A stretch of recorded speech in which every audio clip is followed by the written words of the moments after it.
All right, guys, I am making tonight for dinner a homemade copycat Krystal burger / White Castle. It's the same concept. So what I have here is 2 pounds of ground beef. I have my dinner rolls. And what I've already done here is I've already minced my onion. And the foil is not necessary. I just did it for easy cleanup, and you'll see why here shortly. All right, so a few of the ingredients here. I have my my beef here, the little cubes. Beef bouillon. The beef bouillon. And the only thing I did here was I just pulled out one of the little cubes, and I've already crushed it up here in my 2 pounds of ground chuck. I've already done that. Also, I've already placed my Worcestershire sauce in as well. And I'll share the recipe in the comments once I'm done. All right, so I'm going to now add my black pepper here, as well as my salt. Well, my black pepper, it was about 1 tablespoon. For my salt, it's going to be approximately 2 tablespoons. I'm sorry, teaspoons. Teaspoons, the smaller portion. So that's 1 and 2. All right. So what I'm going to do here now is I'm going to mix my ingredients. I'm doing it with my hands here. Make sure I get in there.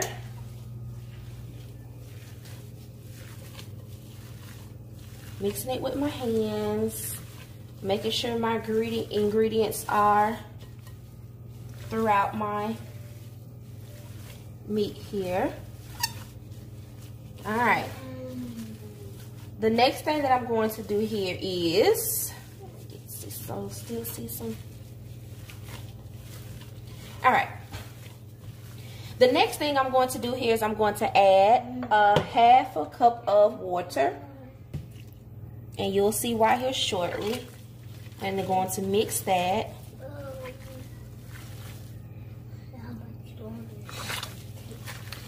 If that water looks any darker, it's because she's already mixed some things in there with it, okay? So our water is not dirty. Yeah, I actually placed this in there prior to putting the water in. I didn't bother to rinse it out because it was all part of the ingredients. So, all right. And so the water is actually going to assist in the steaming process. One of the processes for the Krystals and White Castle's burgers, the reason why the beef looks so different is because they don't cook it on a flat top. They actually steam the meat. So I have my oven here set on 375.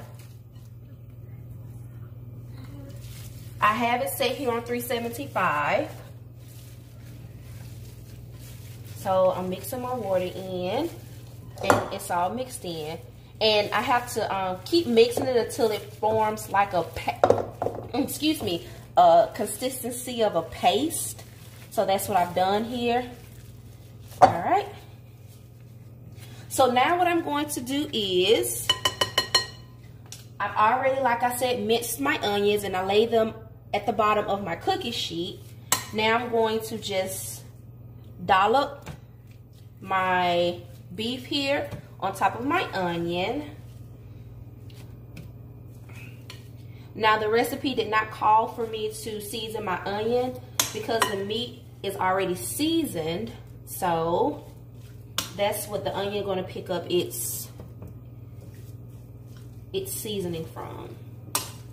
So just dollop. I'm trying to do it evenly, but I'm just here scooping it with my spoon here.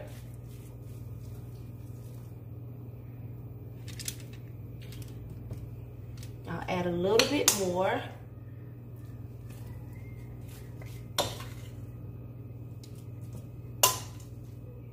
So the reason I'm doing it in sections is because in a few moments here I will have to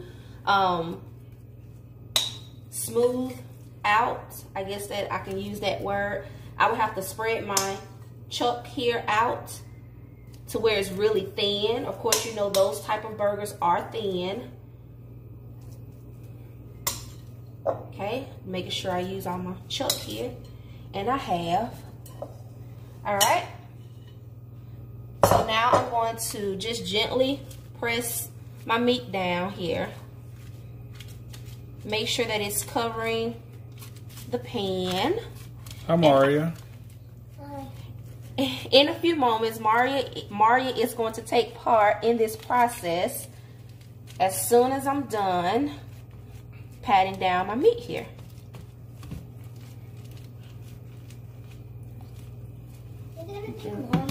No, Breeze hadn't be even done cooked shortly. yet, and it smells good. Reminds you of Krystals, because we're in the South, so it's Krystals, but a lot of places have White Castle, and it's the same. It's pretty much the same. Yeah, we're down south, so it's Krystals for us. I know up north mostly it's White Castle, right? Yeah. Give me just a moment. All right. Mommy, is it almost done?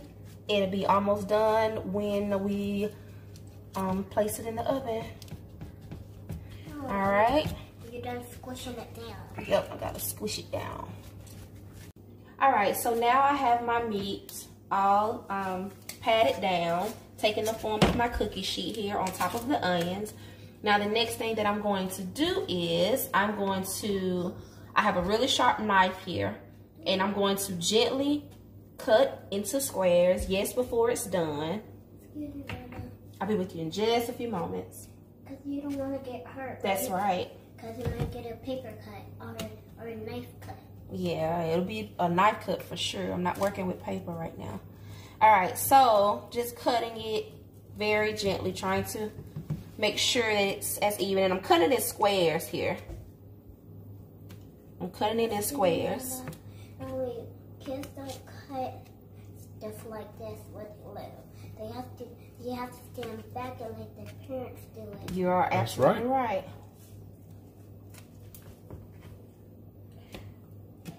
All right. Because it might get hurt and then it might get knife cut on your hand or something on your finger. Only adults do. So this is what we have. Ooh, yummy.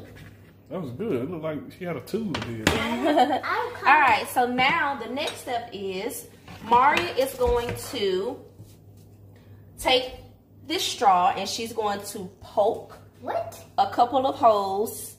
In here? For example, Oh, wait, baby, let me demonstrate. Maybe about 3 holes, and that'll allow the steam to do its thing. So she's going to take the straw and just poke throughout here. Here goes, sweetie.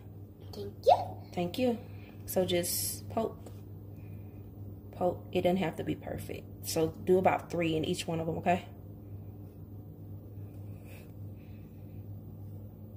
You're so focused. Get it good now. Go all the way down. There you go. Let's see. Got it. All right, so we are done poking our holes in our squares with our straw. So now I'm going to place it in on 375, and it's going to cook approximately 12 to 15 minutes. Once that's done, you want to drain the grease, drain the juices off of it, and then let it cool and be ready to serve. Here I have my dinner rolls, and I'll just be cutting these, and we'll come back soon with the finished product.